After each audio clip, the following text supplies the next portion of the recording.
Shocking details in the high-speed chase and arrest of the Doherty trio. And Ernest Schmidt makes his first appearance in court. We'll tell you what charges he's facing. And a facelift for Lady Liberty. The statue will be closed for a year as it undergoes a multi-million-dollar renovation.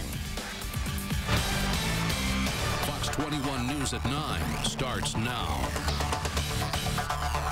We're learning more about the Doherty trio captured in southern Colorado yesterday. Good evening, everyone. Thanks so much for being with us tonight. I'm Nikki Wyrick. Joe Cole has the night off. New information tonight on the nationwide manhunt for the Doherty siblings that ended Wednesday afternoon. They're each being held on more than $1 million bond. Fox 21's Sade Malloy begins our 360 coverage tonight. Sade?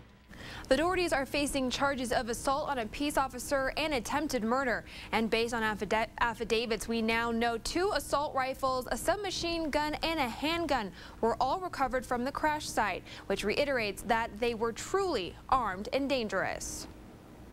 The 2 brothers and a sister are each being held on $1.25 million bonds in Colorado.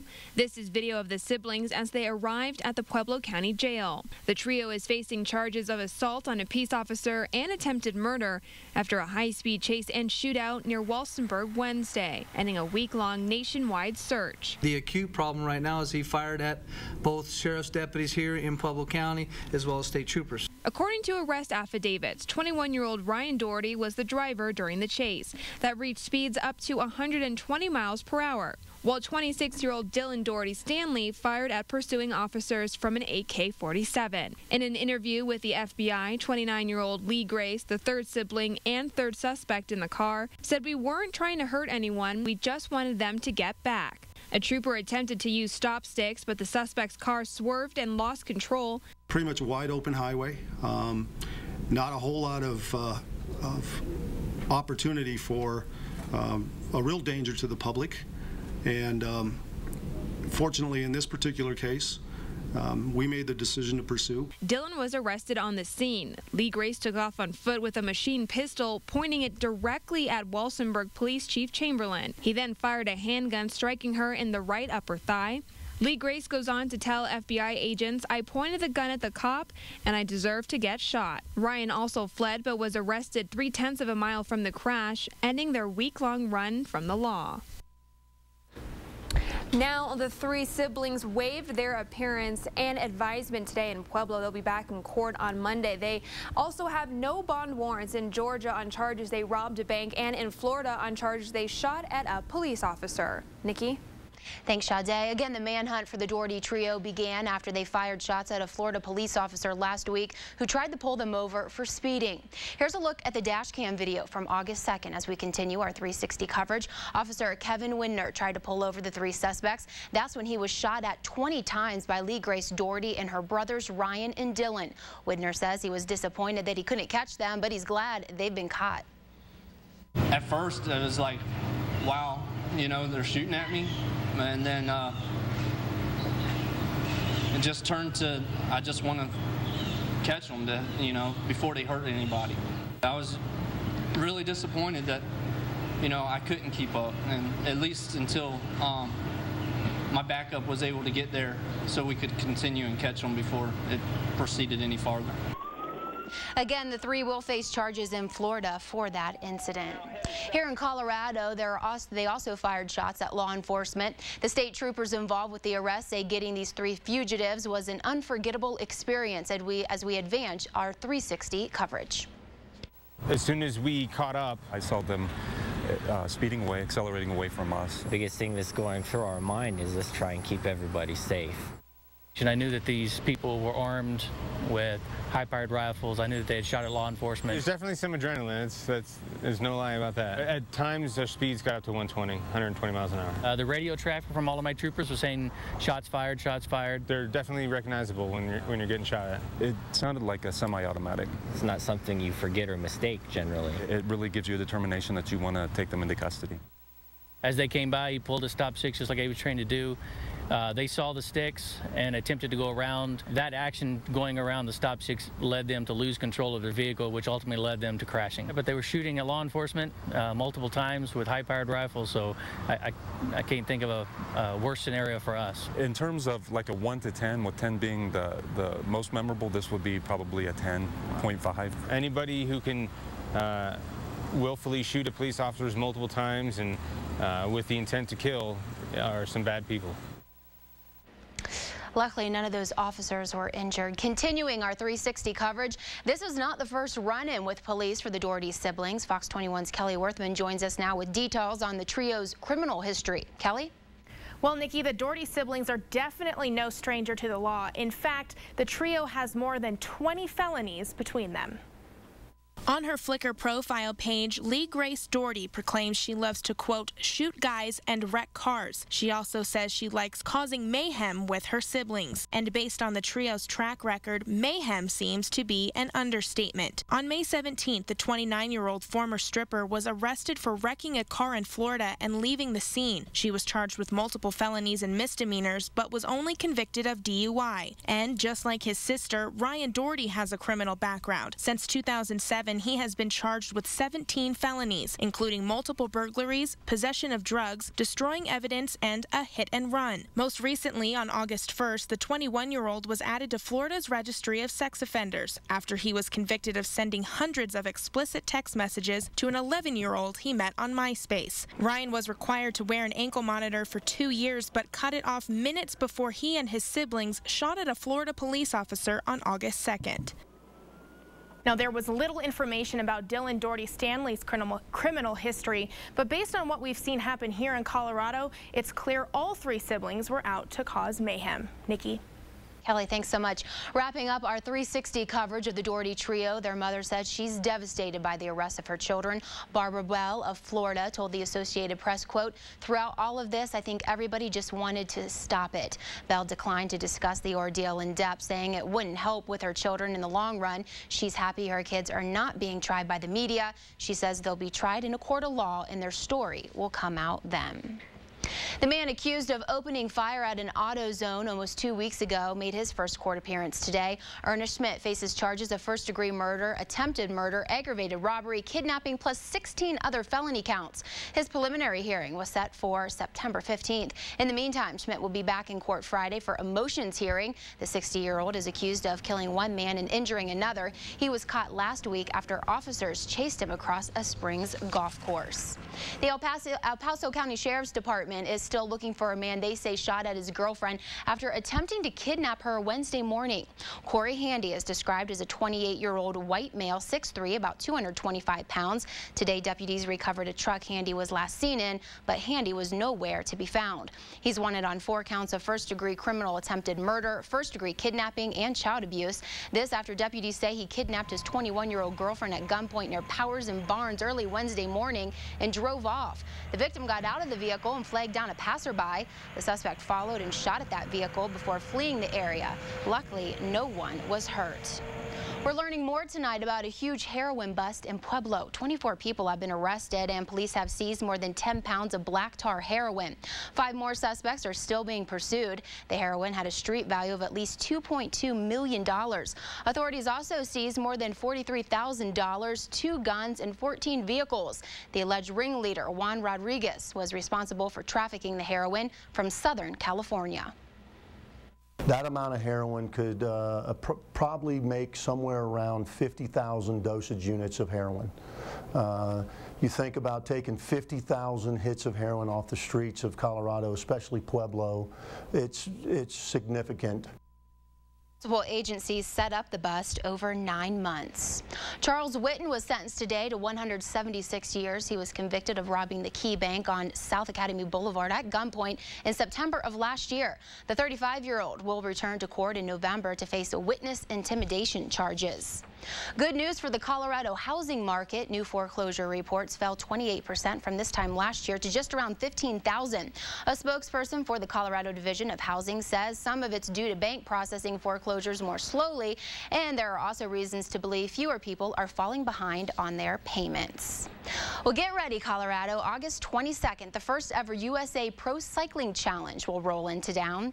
Today, Sean Hunter, the CEO of the Cycling Challenge, was in Colorado Springs to talk about the event.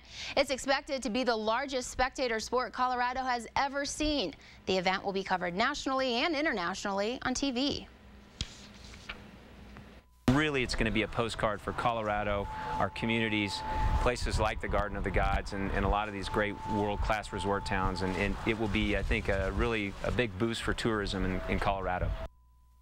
The race will consist of 6 road stages and individual time trials beginning in Colorado Springs and ending in Denver.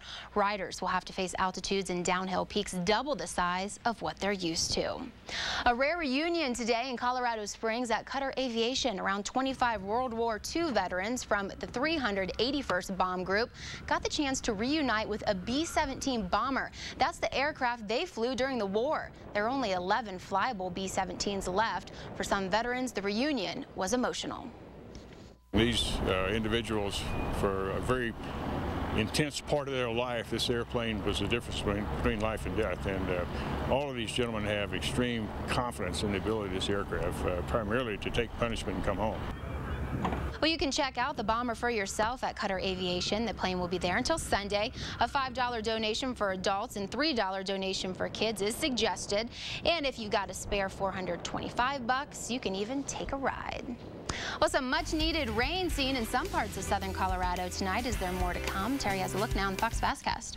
It was hot out there today. We had some thunderstorms this afternoon. Tonight, for the most part, it's calm in southern Colorado. You can see the exception there. La Junta out toward Lamar, up toward Eads. Some fairly strong storms moving through the area. Some of that area is seen, at least according to radar estimates, anywhere from 2 to 3 inches of rain. And we had a strong storm there in and around the Sheridan Lake area. It died down rather quickly, but it was heading toward Towner. Still some strong storms out there. We could see some heavy amounts of rain, some nickel-sized hail, possibly even some winds up around 40 or 50 miles an hour. Things should die down over the next couple hours and clear out overnight. Now, what happens for tomorrow? Here's your fast cast. We'll look for mostly sunny to partly cloudy skies. It'll be breezy during the afternoon. Temperatures will be in the 80s and 90s. So we're going to heat you up tomorrow. Exactly how hot will it get? I'll tell you at 9:22. Very good. Thanks so much, Terry. In tonight's news across America, Mitt Romney gets an earful at the Iowa State Fair from critics who say he wants to slash Social Security. Romney didn't say he would do that, but did stress he would never raise taxes. About a half a dozen people asked Romney if he would cut benefits for Social Security, Medicare, or Medicaid recipients to reduce the budget deficit. Romney was being questioned by the Iowa Citizens for Community Improvement, which is a liberal think tank. A New York City tourist is undergoing a psychiatric evaluation after threatening to jump from the top of Rockefeller Center. Jorge Roos climbed from the observation deck onto a pillar 70 stories up. The NYPD responded and got the 23-year-old off the ledge after about 20 minutes. Police say Roos was upset because he wrote a book that's not being published. Lady Liberty is getting a facelift. The statue is set to close for a year as it undergoes more than $27 million renovation. The project will make the inside safer and more accessible. Liberty Island will be open while the monument is being worked on. The statue will close in October, the day after its 125th anniversary. We're getting our first look at the chopper that was shot down in Afghanistan. The crash killed 30 American troops. We'll take you to the crash site coming up at 9:17. And at 9:30, President Obama's plan to get our economy back on the road to prosperity. And lifting weights, it could be the latest way to quit smoking. Details on a new study coming up at 9:35. But first, coming up after the break, a look inside an accused killer's mind. Stay with us. We're back after the break.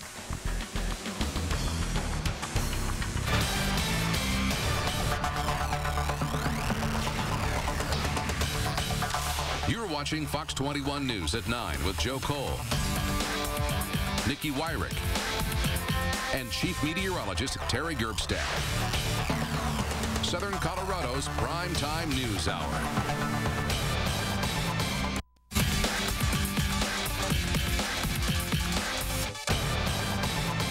There are new developments in the case of the man accused of kidnapping, killing, and dismembering an 8-year-old boy in New York. Fox's Dan Bowens has more.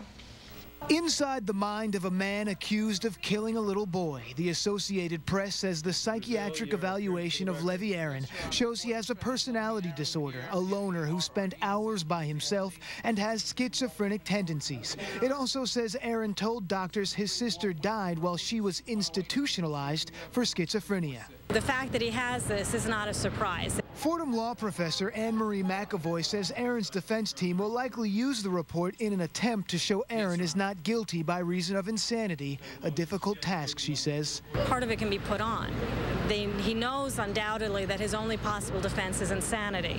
So if he's sitting there in an interview with somebody who knows to be looking at his sanity, he may do things that he knows may make him look more insane than he would otherwise. Aaron is charged with kidnapping and killing 8-year-old Libby Kletsky. He told doctors at Bellevue he's been hearing a voice for the last year. He wasn't clear whether he sought medical treatment. We've learned Aaron had no trouble keeping his thoughts together while applying to be a security guard when he lived in Tennessee back in 2007. An application obtained by Fox 5 from the State Treasury Department shows the suspect had the ability to complete a specialized course and even scored an 88% on his classroom training. It helps to show that he didn't have obvious indicia of being completely insane. However, it's not dispositive. I mean, what's going to happen here is there are going to probably be a number of evaluations. That was Dan Bowens reporting. Overnight hearings are held for those arrested in London. A first look at the chopper crash site in Afghanistan, and a 50-slide water park helps folks beat the heat in China. Those stories and more are making headlines around the world. After more than 1,000 arrests in London this week, British courts are working around the clock to process those involved in the city's violent riots. After days of unrest, the uprising seems to have died down, but the chaos is long from over. Overnight hearings are being held for hundreds accused of crimes including looting and vandalizing. We're getting our first look at the wreckage of the helicopter shot down last week in Afghanistan, killing 30 American troops. Video from the AP shows a crater at the crash site and parts of the helicopter stuck in mud. U.S. commanders say they've killed the Taliban fighters who shot down that chopper. More than a dozen tourists are hurt in a bus accident in Spain. They were being driven from the airport when the driver apparently lost control of the bus and crashed into a wall. The injuries were minor.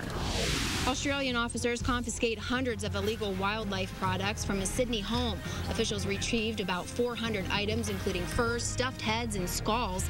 The illegal collection is believed to be imported. A 41-year-old man is expected to be charged. Beijing is baking in the midsummer heat, but luckily a huge water park is providing relief. The Happy Magic Water Park claims to be the largest in the world with over 50 slides and 18 other attractions. It takes at least 8,000 tons of water to maintain the site. Now, some are not happy about that since there's a severe water shortage, but the park manager says they use the most advanced recycling technology to minimize waste. That slide looked like it would be a lot of fun. It looks like fun. You know, I went down the one up in Denver. That was a blast, but that one, what, the biggest one in the world or whatever? It was amazing. That looks like a lot of fun. I don't like the enclosed ones, though. For some reason, yeah, I don't about it, get claustrophobic. It's a lot of fun. You know, we're in the home stretch of summer, so take advantage of it. We're going to heat up tomorrow. Have the numbers after this.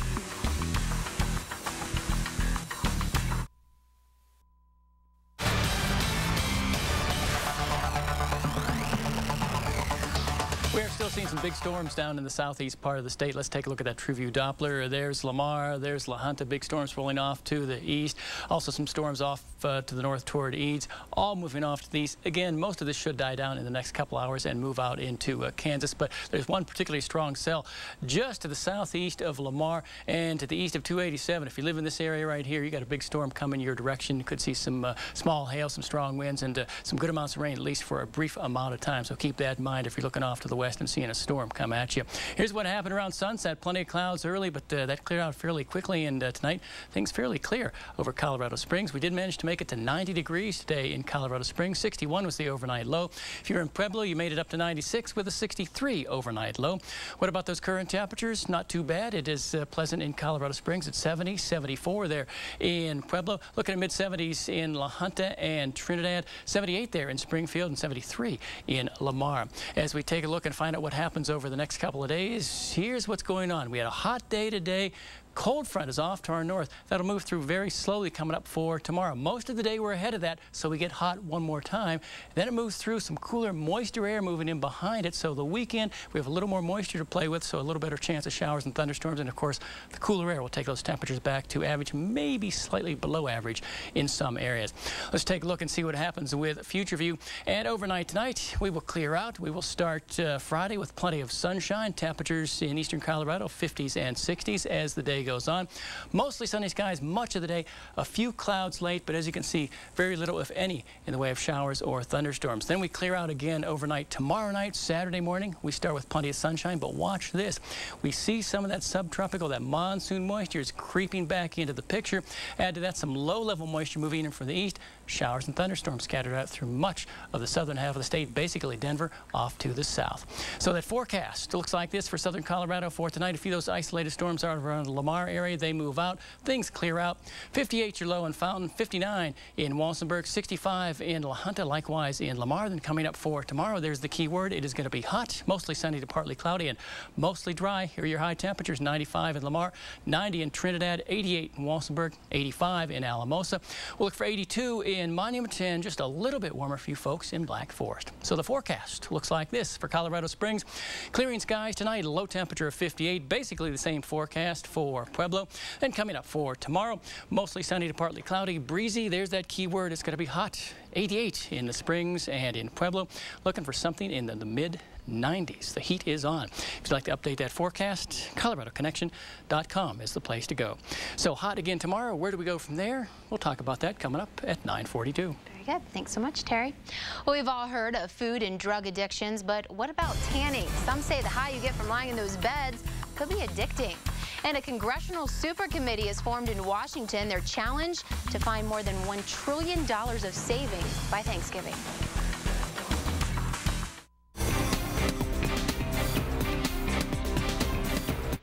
Authorities say 2 Colorado police officers took a wild and drunken ride through Wyoming on their way to a funeral in South Dakota. We begin our look around Colorado in Denver. A firefighter spotted a police car from Aurora driving erratically. It was reportedly speeding, using emergency lights to pass other cars, and trash was flying out of the window. Officer Bradley Bickett was cited for DUI, careless driving, and speeding. His passenger, Gerald Kirby, was cited for littering. A $7.2 million project at the University of Colorado. The engineering staff is leading it to more accurately represent the impacts of landmines and bomb blasts on light armored military vehicles. They're hoping the vehicles can be built better to withstand the attacks. Some of the money for the project came from the federal government.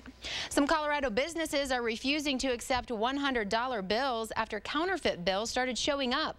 Last week at a Denver salon, a customer asked for change, but it wasn't until later they noticed the Lincoln watermark when it should have been a Benjamin watermark. Secret Service says the counterfeit bills are a constant problem.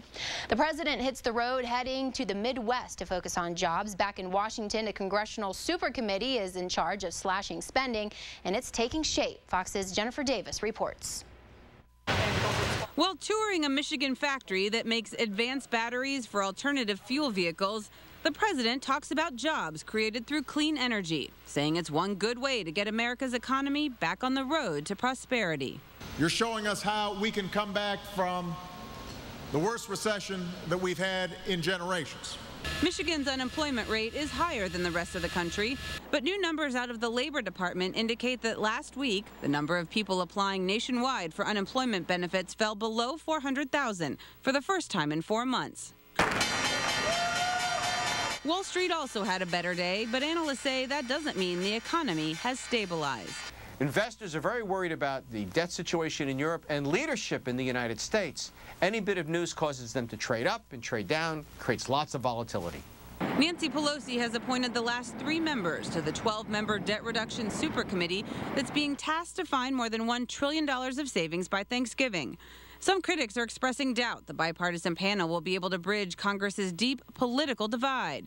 But some of the committee's members say they remain hopeful. So, I can't imagine circumstances that would put more pressure on us to get something done. Republican presidential hopefuls will spend the evening taking part in a debate in Iowa that's sponsored by Fox News and the Washington Examiner. The president will spend his evening at a pair of fundraisers in Manhattan. In Washington, Jennifer Davis, Fox News. Well, it's not costing as much to fill up our tanks. The national average of gas is dropping. And a study shows what dermatologists have long suspected: tanning can be addicting.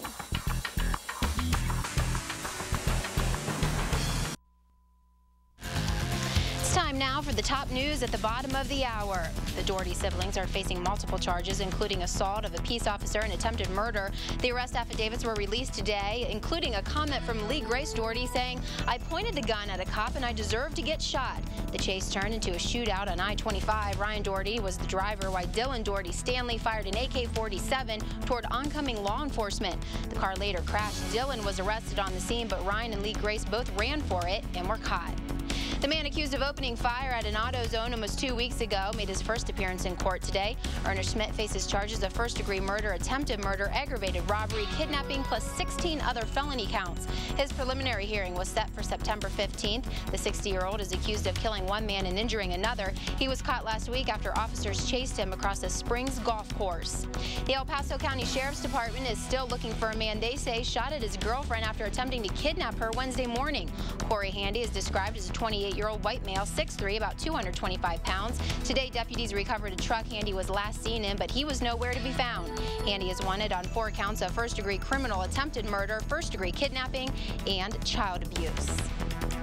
In tonight's Modern Medicine, if you're trying to quit smoking, you may want to pump some iron. Researchers say 3 months of weight training could help curb cigarette cravings and withdrawal symptoms. It may also lessen the weight gain that sometimes comes along with quitting. Researchers say those who lift weights were twice as likely to kick the habit than those who didn't.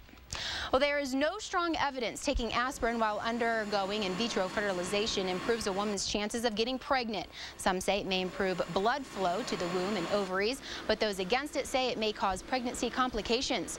Researchers studied more than 2,500 women undergoing the treatment. A popular saying goes, you can never be too thin or too tan, and as for some, that rings true more than others. Fox's James Rose tells us why. You're never tan enough and you're never thin enough. The pros and cons of tanning have been debated over and over, and we all know about the cancer risks. But now, researchers say there's scientific proof it may be addictive. People actually, from what you're seeing, you can say they're getting a buzz from tanning. Yeah.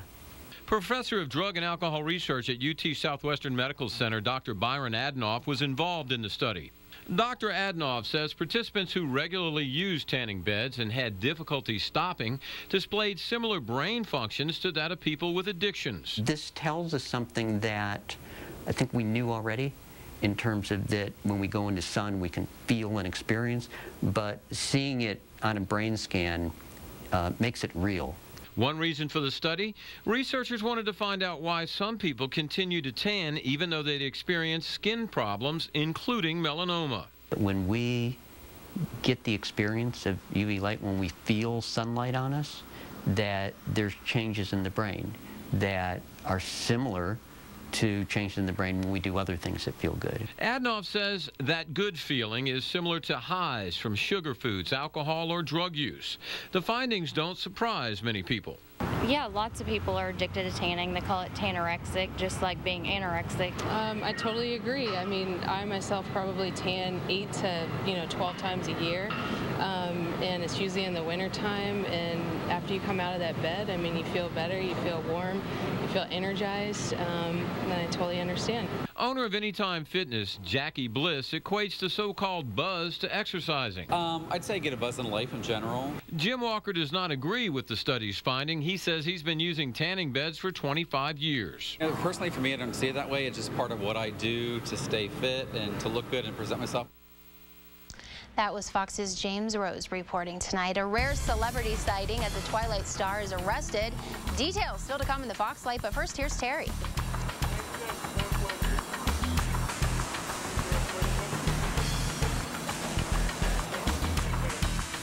Here I am. The heat will visit us again coming up for tomorrow. Some changes for the weekend, and we'll talk about a week's worth of weather. And I will come back right after this.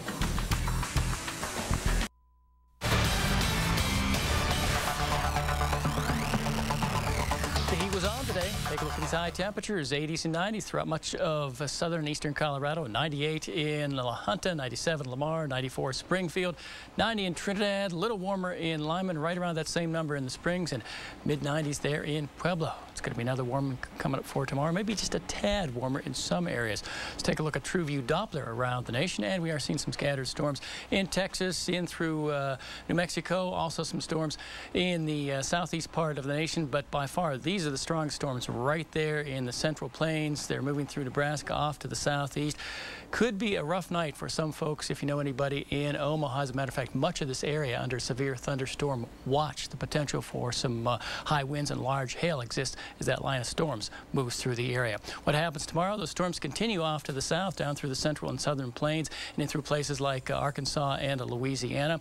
We will see a few storms off to the south of us in New Mexico, maybe parts of Arizona, and a pretty good storm system moving through the northern plains and then sliding into the Midwest. A few more storms down along the southeast and the Gulf Coast. Rest of the nation looks fairly calm, especially once you get west of the Rockies. Not much going on at all. If you're traveling to places like Seattle, Portland, San Francisco, or LA, looks like it'll be a fairly calm day when you get there. Let's take a look at those high temperatures. If you want to cool off, looks pretty good in Minneapolis at 73, 79 in Seattle. But if you really want to cool off, 67 in San Francisco looks pretty good. If you like the heat and humidity, hey, just go almost anywhere in Texas, but certainly Dallas, 102 tomorrow. Gets hot in Phoenix, 82 in Chicago, 80s and 90s out toward the east. Let's take a look at that forecast for southern Colorado for tonight. A few lingering storms, again, as you saw on the radar earlier, out in the Lamar area, moving off quickly, and things will die down before midnight. Otherwise, look for clearing skies. 59 the low in Walsenburg, 44 Alamosa, 59 Canyon City, about the same in Fountain, and 63 in Kit Carson. And coming up for tomorrow, it's going to be hot again, mostly sunny to partly cloudy skies. There are your high temperatures, 95 in Lamar, 93 in La Junta, 90 in Trinidad, 93 in Canyon City. If you're going to be in Fountain, 89, and 9 degrees cooler for you folks in Woodland Park. Next 7 days, let's take a look at a week's worth of weather. There we go, right there for Colorado Springs. We'll look for dry conditions tomorrow, high of 88. Then that front moves through. We talked about that earlier. We cool off, a little better chance of storms coming up over the weekend. Temperatures only in the low 80s. Then we start to rebound, and by the middle of next week, we're back in the upper 80s. In Pueblo, we're looking at 96 tomorrow, cooling it off into the upper 80s Saturday and Sunday with a chance of storms. We'll keep that chance of storms on Monday, probably dry out Tuesday and Wednesday with temperatures in the mid-90s. In Canyon City and Fremont County, 88 coming up on Saturday. Not a lot of change on Sunday, but it's back to the 90s by Monday, and that should last most of the week. And finally, in Woodland Park and Teller County, a couple of 76s coming up on Saturday and Sunday with a chance of storms. As a matter of fact, a chance of storms pretty much any day except for tomorrow, with temperatures in the upper 70s and low 80s. If you'd like to update a week's worth of weather, ColoradoConnection.com, the place to go. So coming up for tomorrow, looks like a pretty good day with the temperatures in the 80s, 90s, and good bit of sunshine. Very good. Thanks so much, Terry. Well, KISS fans, this one is for you. The band has unveiled its very own line of cremation urns. More details to come in the Foxlight. And gold loses a bit of its luster, and we'll tell you what's sending prices down next in business.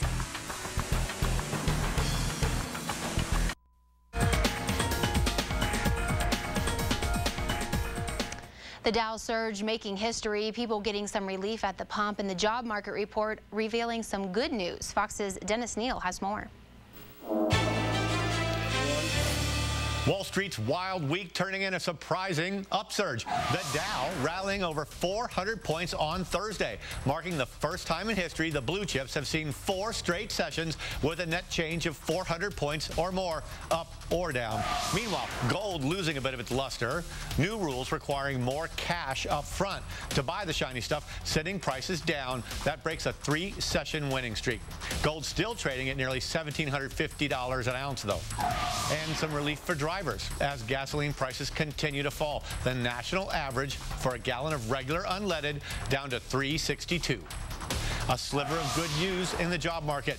New claims for unemployment benefits falling below 400,000 for the first time in 4 months. And it keeps getting cheaper to buy a home. The average rate for a 30-year fixed mortgage dropping to 4.32%, lowest level of the year.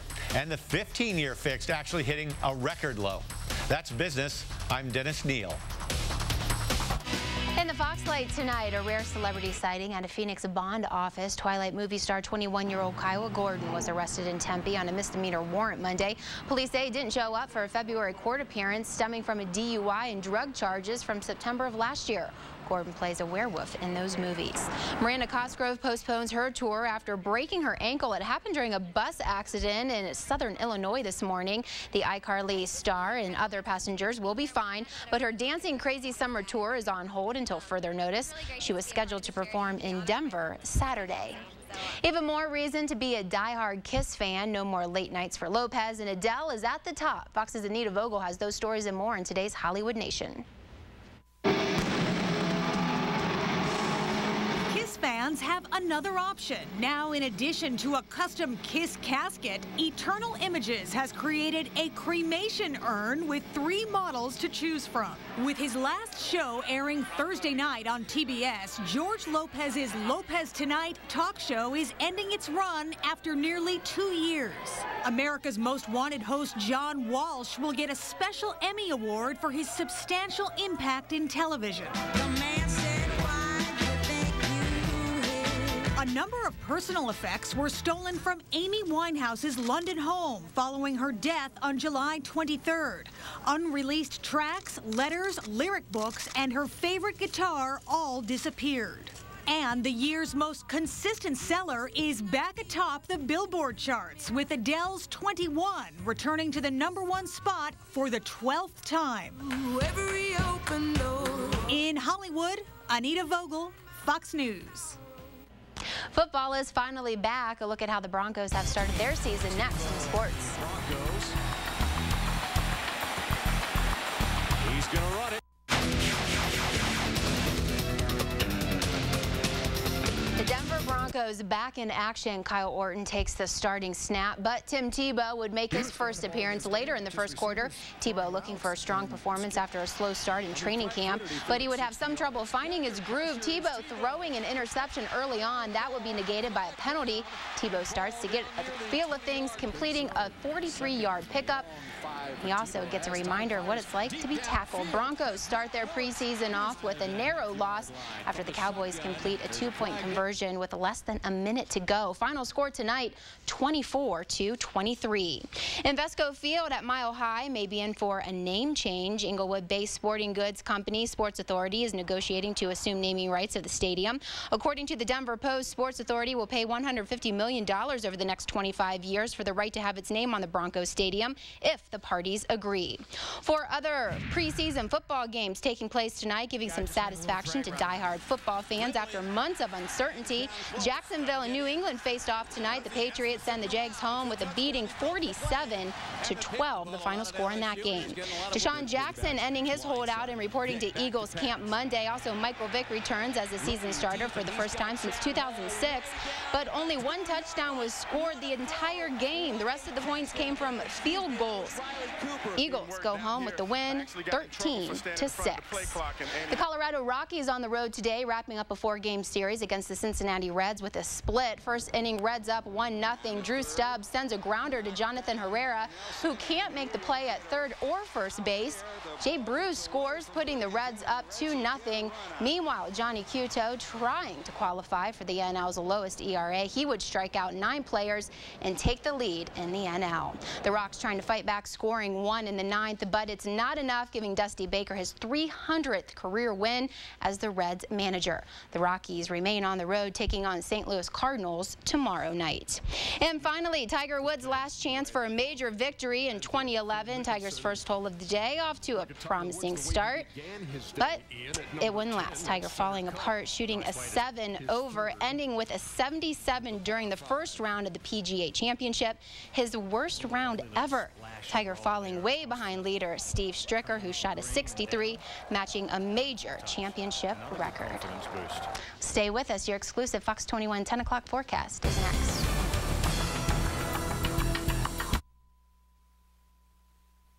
Why wait for a local weather forecast at 10:15 when you can get it right now?